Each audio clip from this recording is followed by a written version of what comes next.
خدا همون فرزنده که در دنیا پدر و مادر را دریافت کرد و به قدر و قیمتی اونها نرسید، محبتی که اون پدر و مادر نسبت این داشت. ببینید پدر و مادر چی 1 ساله باشید چی 50 ساله باشید، به نام خدا محبتش کنده نمیشود است و تا مردن تا دوستت میدارد.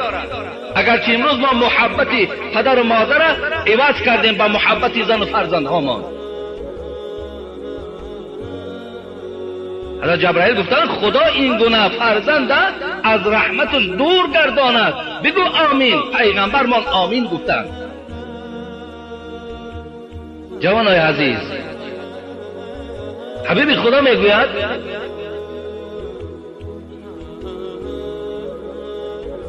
من بر والدی توبی له زاد الله فی عمری.